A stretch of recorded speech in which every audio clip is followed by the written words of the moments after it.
नमस्कार, मैं हूं हरिशंकर व्यास। सेंट्रल हॉल में आपका स्वागत है। भाजपा की राष्ट्रीय कार्यकारिणी में वह सब हुआ जो उनके विरोधियों की सोच समझ के ठीक विपरीत है। मतलब भाजपा अध्यक्ष अमित शाह ने राष्ट्रवाद की वे तमाम बातें कही जिन पर विरोधियों की एलर्जी है।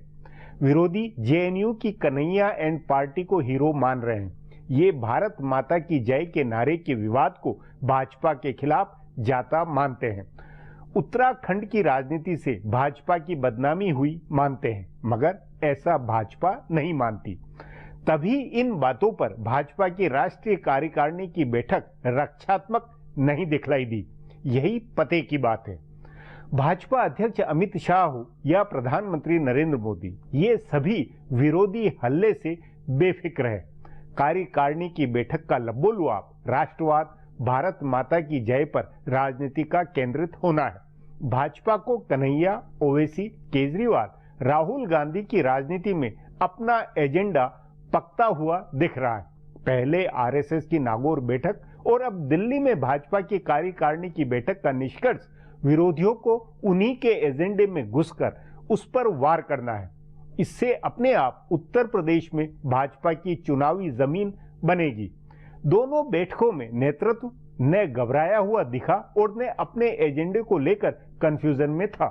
आरएसएस संगठन के प्रतिनिधि और भाजपा कार्यकारिणी के सदस्य मन ही मन भले सवाल लिए हुए हों, लेकिन विरोधियों के हल्ला बोल के आगे वे दबे रहे। संघ परिवार और भाजपा दोनों में वापस माहौल अपनी अंदरूनी गोलबंदी का बना है। बिहार की हार के सदमे से भाजपा उबर गई है। आज इस पर चर्चा है, मगर उससे पहले गपशप और खास सुर्खियां। शुरुआत सियासी गपशप से करते हैं।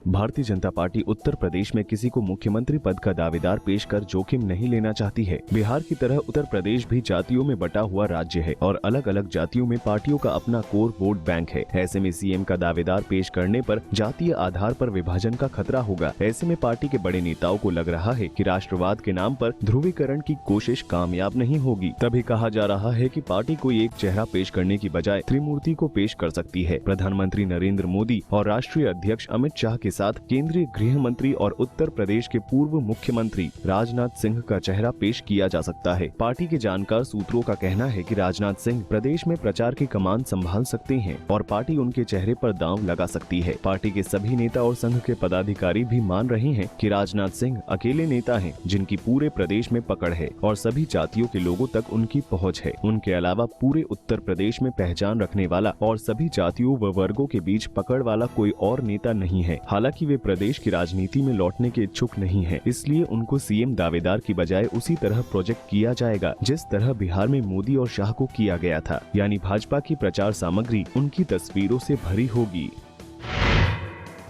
बिहार के मुख्यमंत्री नीतीश कुमार नई पार्टी बनाने की कवायद में जुटे हैं, लेकिन उनकी पार्टी कोई शक्लो सूरत अख्तियार नहीं कर पा रही है। उन्होंने जनता परिवार से जुड़े रहे नेताओं से संपर्क किया है और उनकी पार्टियों का विलय जनता दल यू में कराने का प्रयास किया है, लेकिन कई कारणों से अभी नेता हिचक रहे हैं। जानकार सूत्रों का कहना है कि एक बड़ा कारण नई बनने वाली पार्टी के राष्ट्रीय अध्यक्ष को लेकर है। शरद यादव अभी जनता दल यू के अध्यक्ष हैं। ऐसे में स्वाभाविक रूप से नई पार्टी की कमान भी उनके हाथ में रहने की चर्चा है, लेकिन बताया जा रहा है कि राष्ट्रीय लोक दल के नेता अजीत सिंह की इच्छा अध्यक्ष बनने की है। उनकी पार्टी के जानकार सूत्रों का कहना है कि बिहार में अभी कोई चुनाव नहीं है, जबकि उत्तर प्रदेश में अगले साल चुनाव है। ऐसे में अगर एकीकृत जनता परिवार का अध्यक्ष अजीत सिंह को बनाया जाता है तो उनके मतदाताओं में अच्छा संकेत जाएगा और पार्टी का प्रदर्शन भी अच्छा रहेगा, लेकिन इस पर पार्टी में आम राय नहीं बन पा रही है। इसी तरह लालू प्रसाद की राष्ट्रीय जनता दल के कई नेता विलय के पक्ष में नहीं है, वे गठबंधन बनाए रखना चाहते हैं। हरियाणा में इंडियन नेशनल लोक दल को इस बात से आपत्ति है कि बिहार में जदयू का कांग्रेस के साथ गठबंधन है। झारखंड के पूर्व मुख्यमंत्री बाबूलाल मरांडी भी विलय के लिए बहुत उत्साहित नहीं है। सो ले देकर कमल मुरारका की समाजवादी जनता पार्टी राष्ट्रीय एकमात्र पार्टी है जो आसानी से विलय के लिए तैयार हो सकती है।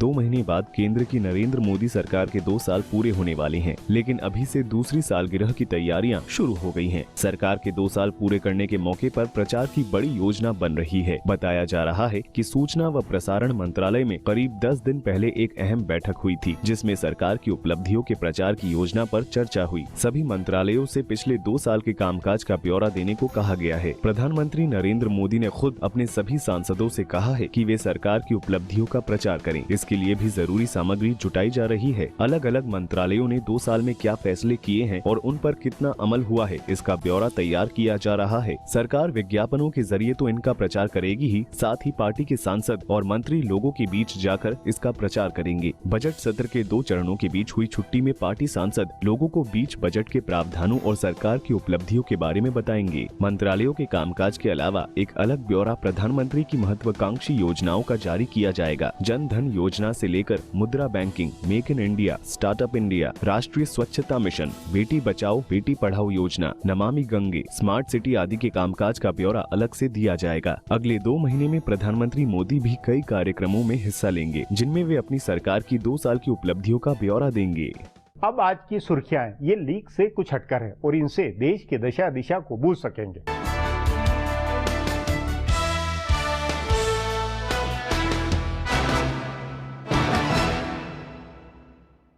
आरएसएस प्रमुख मोहन भागवत के एक बयान के बाद आरक्षण की समीक्षा को लेकर चल रही बहस के बीच प्रधानमंत्री नरेंद्र मोदी ने साफ कर दिया है कि आरक्षण जारी रहेगा। उन्होंने कहा है कि आरक्षण नीति में कोई बदलाव नहीं होगा। प्रधानमंत्री ने इस मसले पर विवाद खड़ा करने के लिए विरोधी पार्टियों पर निशाना साधा और कहा कि वे अफवाह फैला रही हैं। उन्होंने कहा कि दलितों का हक कोई नहीं छीन सकता है। संविधान निर्माता डॉक्टर भीमराव अम्बेडकर के सम्मान में बनने वाले एक स्मारक की नींव रखने के बाद विज्ञान भवन में प्रधानमंत्री मोदी ने जमकर डॉक्टर अम्बेडकर की तारीफ की। 5 राज्यों में होने वाले चुनाव से पहले मोदी के इस भाषण को राजनीतिक रूप से बेहद अहम माना जा रहा है। उन्होंने विपक्ष खासकर कांग्रेस पर निशाना साधते हुए सवाल उठाया कि डॉक्टर अंबेडकर को जवाहरलाल नेहरू की सरकार से क्यों इस्तीफा देना पड़ा था। मोदी ने कहा कि हिंदू कोड बिल पर समर्थन नहीं मिलने के कारण उन्होंने इस्तीफा दिया। मोदी ने कहा कि हिंदू कोड बिल महिलाओं को बराबरी का अधिकार दिलाने सहित और कई क्रांतिकारी सुधार करने वाला था। प्रधानमंत्री नरेंद्र मोदी ने आज संविधान निर्माता डॉक्टर भीमराव अंबेडकर की जमकर तारीफ की। उन्होंने कहा कि वे लोग अन्याय करते हैं जो बाबा साहेब को सिर्फ दलितों का मसीहा बताते हैं। उन्होंने हर तरह के अन्याय के खिलाफ आवाज उठाई। मोदी ने अंबेडकर की तुलना मार्टिन लूथर किंग और नेल्सन मंडेला से करते हुए कहा कि उन्हें विश्व मानव के रूप में देखा जाना चाहिए। मोदी ने कहा कि भारत के 2 महापुरुषों को वे इतिहास की दृष्टि से बहुत अहम मानते हैं। एक सरदार पटेल जिन्होंने राजनीतिक रूप से भारत को एक किया और दूसरे डॉक्टर अंबेडकर जिन्होंने सामाजिक रूप से इस देश को एक किया। अंबेडकर के स्मारक निर्माण को 60 साल लग जाने के लिए कांग्रेस को निशाना बनाते हुए मोदी ने कहा कि ये उनको भाग्य में था कि वे इसका निर्माण कराए। उन्होंने कहा कि 14 अप्रैल 2018 को इस स्मारक का उद्घाटन करेंगे और ये स्मारक दुनिया की एक आइकॉनिक इमारत होगी। उत्तराखंड में हरीश रावत सरकार के भविष्य को लेकर अटकलों का दौर जारी है। इस बीच भारतीय जनता पार्टी ने दावा किया है कि उसके पास 36 विधायकों का समर्थन है। 70 सदस्यों की विधानसभा में बहुमत का जादुई आंकड़ा 36 वोट का है। भाजपा के अपने 28 विधायक हैं और 9 कांग्रेस के बागी विधायक हैं। भाजपा के एक विधायक गणेश जोशी जेल में बंद हैं और एक विधायक पार्टी से नाराज चल रही हैं। दूसरी ओर स्पीकर गोविंद सिंह कुंजवाल ने बागी विधायकों को कारण बताओ नोटिस जारी करके पूछा है कि क्यों नहीं उनकी सदस्यता खत्म कर दी जाए। इस नोटिस को लेकर विवाद चल रहा है। बागी विधायकों और भाजपा का कहना है कि जब बजट ध्वनिमत से पास हो गया तो विधायकों पर व्हीप के उल्लंघन का आरोप कैसे लग सकता है। दूसरे भाजपा ने बागी विधायकों के साथ मिलकर स्पीकर के खिलाफ अविश्वास प्रस्ताव का नोटिस पहले दिया है, इसलिए स्पीकर का कारण बताओ नोटिस सही नहीं है। इस बीच आयकर विभाग ने आज हरीश रावत सरकार के एक राज्य मंत्री हरेंद्र लाडी के फार्म हाउस पर छापा मारा है। बहरहाल राज्य में इस बात की भी चर्चा है कि भाजपा चुनाव से 10 महीने पहले राज्य में अपनी सरकार नहीं बनाना चाहती है। उत्तराखंड में हरीश रावत की सरकार के खिलाफ विधायकों की बगावत को भड़काने वाले पूर्व मुख्यमंत्री विजय बहुगुणा के एक बेटे साकेत बहुगुणा को कांग्रेस ने 6 साल के लिए पार्टी से निकाल दिया है। साकेत और एक दूसरे कांग्रेस नेता को सार्वजनिक रूप से पार्टी विरोधी बयान देने के लिए निकाला गया है। उत्तराखंड प्रदेश कांग्रेस अध्यक्ष किशोर उपाध्याय ने बताया है कि प्रदेश कांग्रेस कमेटी की अनुशासन समिति ने पार्टी के विरोध में सार्वजनिक रूप से की गई बयानबाजी के आधार पर साकेत और अनिल गुप्ता के खिलाफ निष्कासन की कार्रवाई करने की सिफारिश की थी, जिसे उन्होंने स्वीकार कर लिया है। गौरतलब है कि साकेत कांग्रेस की टिकट पर 2 बार टिहरी लोकसभा सीट से चुनाव भी लड़े हैं। फिलहाल अब एक ब्रेक है, फिर खुलासा होगा।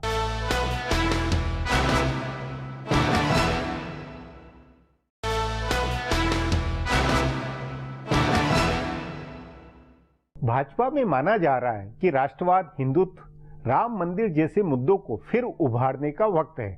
बिहार चुनाव के बाद संघ परिवार जैसे लड़खड़ाया था, जिस बिगड़ी मनोदशा में था, वैसा आज नहीं है। राष्ट्रीय कार्यकारिणी के भाषण और प्रस्ताव के संकेत आक्रामक राजनीति के हैं। इस पर आगे चर्चा करें, उससे पहले देखें मेरा यह खुलासा।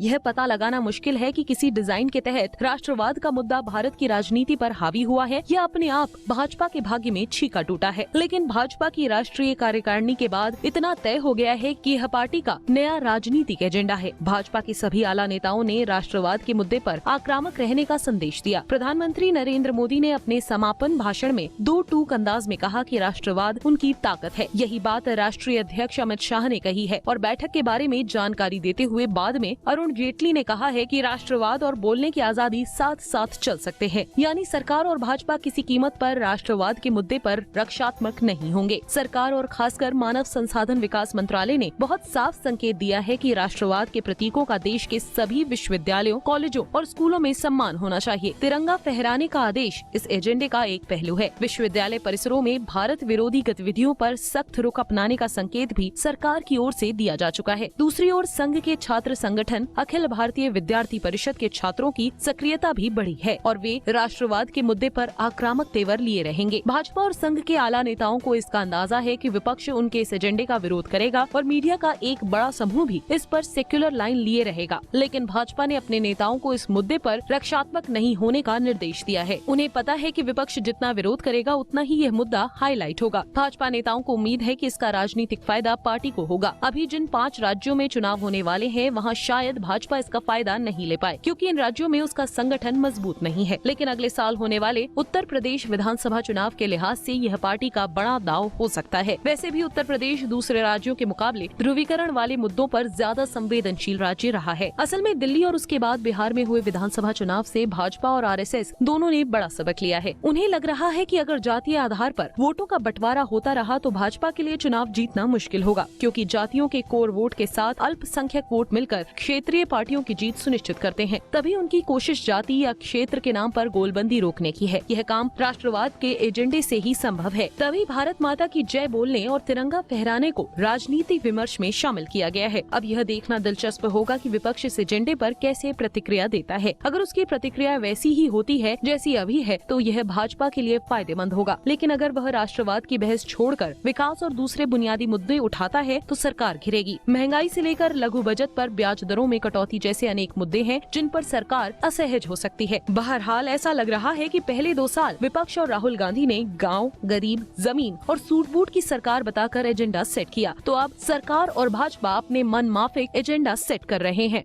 अब एक ब्रेक है, उसके बाद भाजपा की कार्यकारिणी बैठक पर चर्चा करेंगे।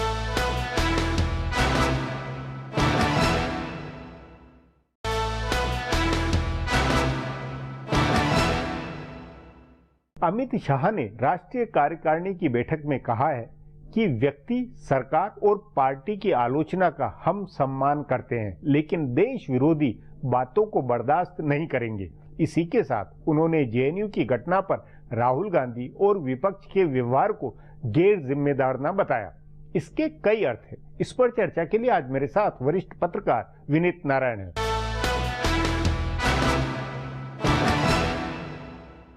विनीत जी, भाजपा की राष्ट्रीय कार्यकारिणी की बैठक, अध्यक्ष अमित शाह के भाषण और प्रस्ताव, इन सब का लबोलुआब क्या निकल के आता है?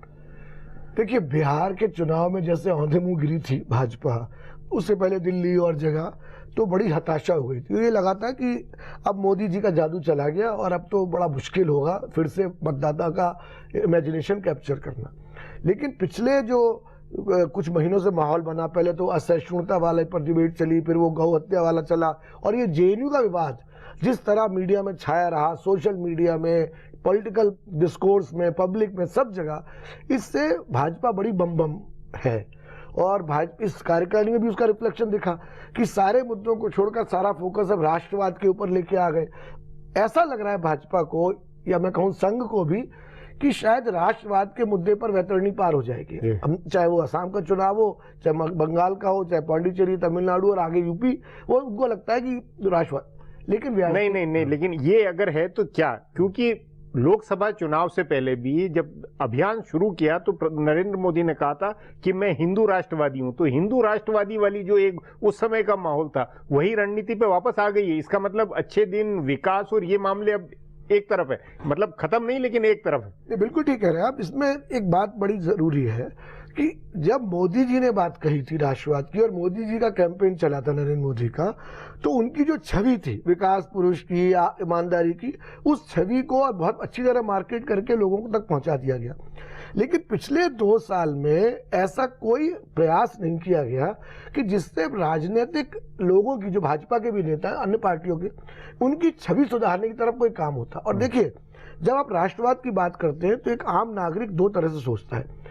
किसी को पूछेंगे तुम राष्ट्रवादी हो, शायद ही कोई कहेगा कि मैं राष्ट्रवादी नहीं हूं, देशभक्त नहीं हूं। लेकिन अगर उनसे कहो कि नेता, अधिकारी, प्रशासन, जज और एक बड़ा संख्यक मीडिया ये राष्ट्रवादी हैं, चरित्रवान है, लोग नहीं मानते। आज लोगों के मन में बैठ गया है कि रूलिंग एलीट क्लास जो है सारी ये लूटने पर रहती है, इनका राष्ट्रवाद नहीं। उस नाते नरेंद्र मोदी के मामले में व्यवहार के नाते, इमेज के नाते ईमानदार छवि और वो अब तो अभी कहीं आज नहीं है। मैंने क्या कहा? मैंने ये कहा नरेंद्र मोदी तो अपनी छवि के सहारे जीत गए, पर 2 साल में ऐसा प्रयास नहीं हुआ कि वो छवि जनता तक जाती, लोगों की।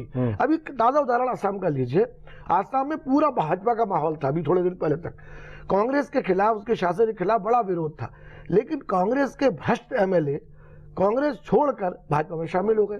उनका स्वागत हुआ और चर्चा ये कि उनको टिकट मिलने वाली है।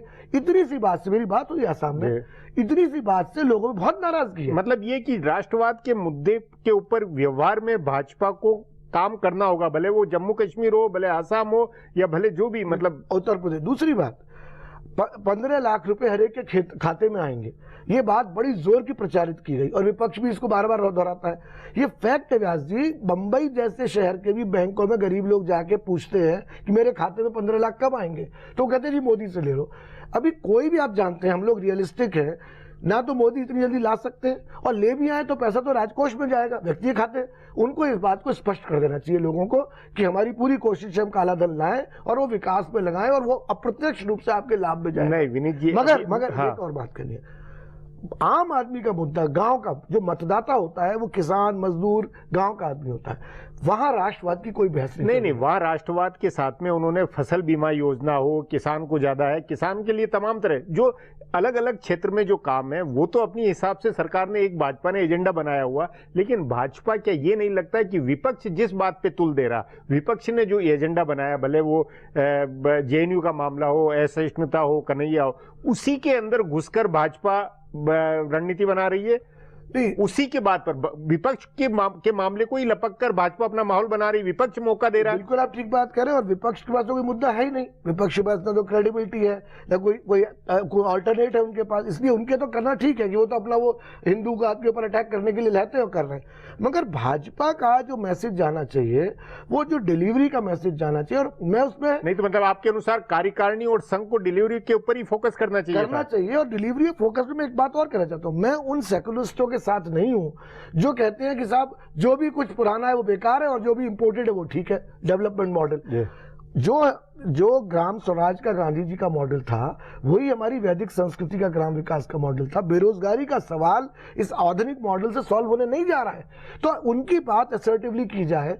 डेवलपमेंट में देर क्यों लग रही है, पुराने सिस्टम से निकलकर नया सिस्टम बनाने की क्यों जरूरत है, ऐसी डिबेट गांव में जाएगी तो गांव के लोग समझेंगे। नहीं, लेकिन गांव के अंदर, गांव की अनुभूति में ज्यादा एकदम तत्काल, भले जेएनयू में भाषण हो, कन्हैया का भाषण हो, या अफजल का मामला हो, कश्मीर की आजादी का मामला हो, ये ज्यादा जल्दी नहीं जाएंगे, क्योंकि विकास को लेकर उसमें तो आने में उसकी क्रेडिबिलिटी का संकट ज्यादा गहरा है, पुराना चला आ रहा 70 दशक 7 साल। अभी इतनी इंटेंस डिबेट चली, जेएनयू वाली डिबेट इतनी तेज चली, इतनी व्यापक चली, हर चैनल पर, अखबार में, सब जगह। मैं जिस क्षेत्र में काम करवाता हूं विकास के और रेस्टोरेशन के, ब्रज मथुरा वृंदावन क्षेत्र में, मेरा ही स्टाफ, मेरे ही प्रोजेक्ट मैनेजर, मेरे ही इंजीनियर्स बहुत एजुकेटेड थे इसको लेके।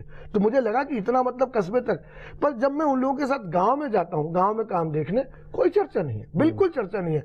यानी मथुरा वृंदावन की पेरिफेरी के गांव में, मैं अभी उत्तर प्रदेश के और भी शहरों में गया हूं, उधर कहीं भी मैंने गांव में ये विषय चर्चा का नहीं सुना। मतलब राष्ट्रवाद का मुद्दा अगर उत्तर प्रदेश के चुनाव में भाजपा आगे आक्रामक अंदाज में ले जाना चाहेगी तो वो ज्यादा नहीं होगा उनको। अब देखिए, अब आप जैसे हम लोग अभी नहीं, पर इसमें एक ये कि मायावती या समाजवादी पार्टी या कांग्रेस, इनके कंट्रास्ट में ये नहीं कि भाई इनकी साख ज्यादा नहीं बनती है। देखिए, मायावती की बात हो या मुलायम सिंह यादव की बात हो या वहां के हिंदू मुस्लिम समाज की बात हो, अगर उत्तर प्रदेश में ईमानदार डिलीवरी का मैसेज चला जाए तो बात बन जाएगी। क्योंकि यूपी में ईमानदारी का मैसेज नहीं जाता है, लोग परेशान, जातिवाद का जाता है, कम्युनल मैसेज जाता है, लेकिन वो उस सवाल खड़ा हुए हैं जौं तो। और लोग ये कहते हैं, हालांकि पिछले दिनों में, पिछले साल भर में अखिलेश ने काफी छवि सुधारी है काम करके और अपने तरीके से, लेकिन वो मैसेज गांव में अगर भाजपा को पहुंचाना है तो उसको डिलीवरी का पहुंचाना पड़ेगा। राष्ट्रवाद के मुद्दे से अभी तो कोई माहौल नजर आता नहीं, आगे बन जाए तो बना भी नहीं किया। जी विनीत जी, बातचीत को यहीं समाप्त करेंगे। प्रोग्राम में आने के लिए बहुत बहुत धन्यवाद। हमारा प्रोग्राम अब यहीं खत्म होता है। आग्रह है, प्रोग्राम पर अपनी राय hsvyas@nayaindia.com पर ईमेल करके बताएं या hsvyas@Twitter और Facebook/नया इंडिया न्यूज़पेपर पर जाहिर करें। अब कल फिर मिलेंगे इसी चैनल पर इसी समय।